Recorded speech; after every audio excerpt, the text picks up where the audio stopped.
més que explicar-vos de què va el llibre, perquè és història de Catalunya, més aviat el que he fet són un parell de reflexions. Una, per què necessitem un llibre d'història de Catalunya, i dos, quin estil d'història de Catalunya és el que caldria que cada vegada més estigués en el carrer i fos allò el pa nostre de cada dia. Us faig una petita reflexió perquè cal contextualitzar el llibre, el motiu pel qual nosaltres editem aquests llibres a partir del projecte que tenim de difusió històrica a partir de la pàgina web.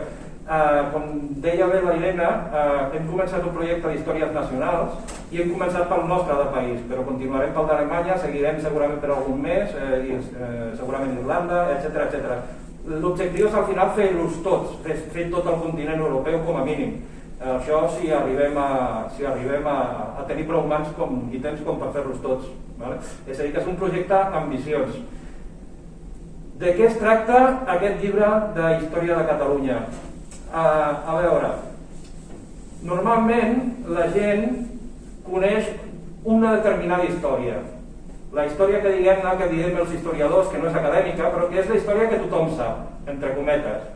És a dir, m'explico, normalment són dades inconexes, descontextualitzades, però que fem anar així de forma aleatòria, com suposats fets històrics a l'hora d'argumentar, i cadascú els justifica segons la seva ideologia. Segons la seva ideologia, segons el seu interès polític, doncs s'utilitza aquestes dades de forma completament descontextualitzades per justificar el seu argumentari, sigui aquest d'un sentit o d'un altre, m'és igual.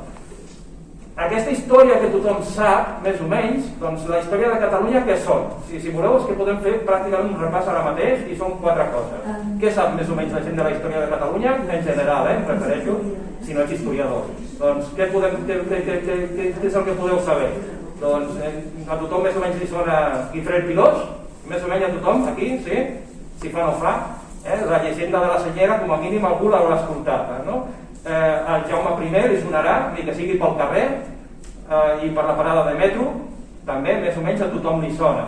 Ara, si pregunto quin segle va viure, segurament ja començarem a tenir problemes.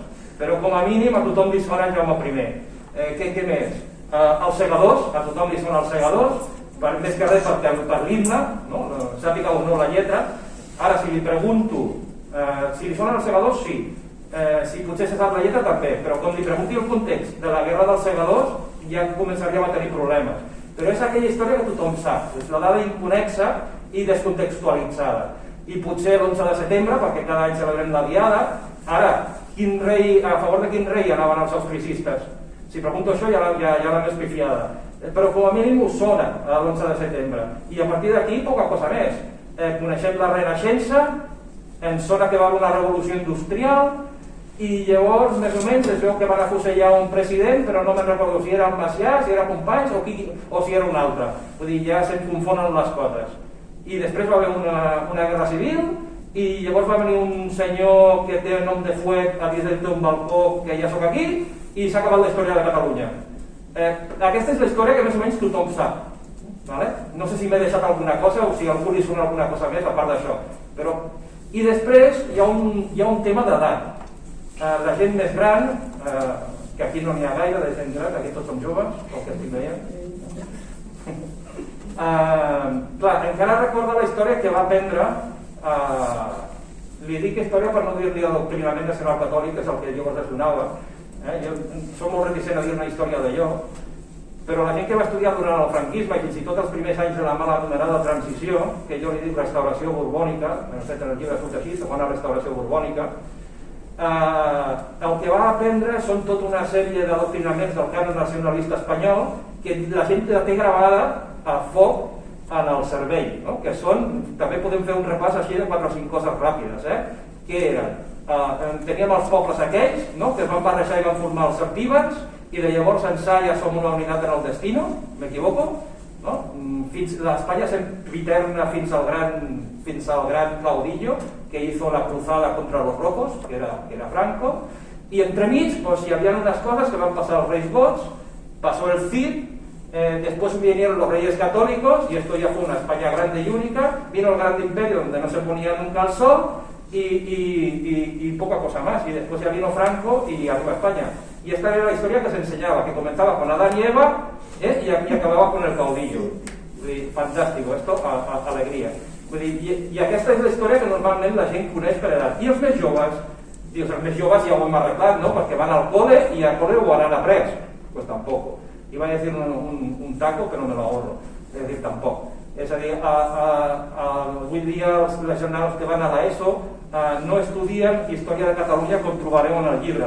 No en tenen ni repajotera idea, això ja us ho ben asseguro. Jo que he fet programacions i he donat classes en un institut, no en tenen ni idea. És a dir, fan un repàs general, com a molt, dels períodes i alguna pinzellada decorativa i quasi anecdòtica d'alguns fets molt puntuals. És a dir, aquells punts que us he dit jo, que són els que la gent normalment coneix a nivell popular, no són una mica allò pinzellades el que coneixen. Pràcticament fins que no arriben al batxillerat no s'estudia història de Catalunya. I quan s'arriba al batxillerat, si trien història de Catalunya, es fa només contemporània. La medieval ni la veuen, però és que ni l'oloren. I la moderna d'aquella manera, d'escrivientes. Per tant, la pregunta que us faig és: quina manera té algú avui en dia d'estudiar història de Catalunya? Quins recursos té?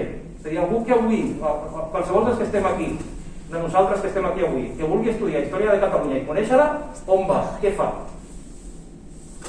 Pregunto. Quins recursos té?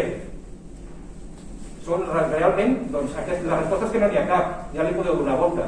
És a dir, agafar un llibre i llegir-se'l i arriscar-se com qui juga a la ruleta russa a veure si l'encerto o l'endevino, perquè quan agafis un llibre com aquest o un llibre o un Balcells o algun Alvareda o una cosa d'aquestes, dius, vale, però com agafis algun magufo, que le digo yo, pues algún friki, pues bueno, te pegas un tiro en el pie impresionante, ¿vale? Porque acabas dient, ¿y esto qué es? ¿Vale?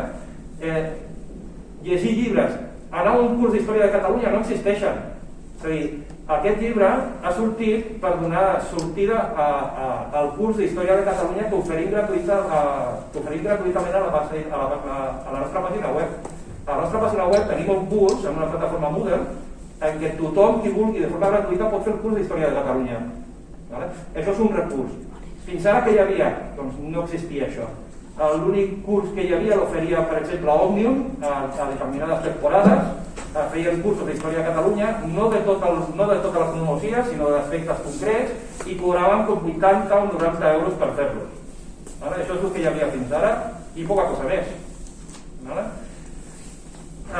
La reflexió que us faig sobre l'educació històrica a Catalunya, clar, és aquesta. En un país normal, vosaltres aniríeu a una llibreria i trobaríeu prestatges plens d'obres de divulgació a patades, és a dir, dubtes, fotografies d'abans i d'ahir però muntades, rotllo recreatiu, obres de requadres de resum, principals aspectes de la història, és a dir, llibres de divulgació que trobaríeu per un tubo perquè la gent pogués conèixer un mínim de la història del seu país. Un mínim, evidentment no es tracta de fer història a nivell universitari, sinó uns mínims. Això aquí existeix? Ni de conya. O t'has de llegir el totxo, que deia la companya, o t'has de llegir el totxo, o creure les coses que et van dient per ahí, de qualsevol manera, moltes vegades persones que no tenen ni tan sols la formació adient per dir-les. Doncs aquesta és la justificació del llibre.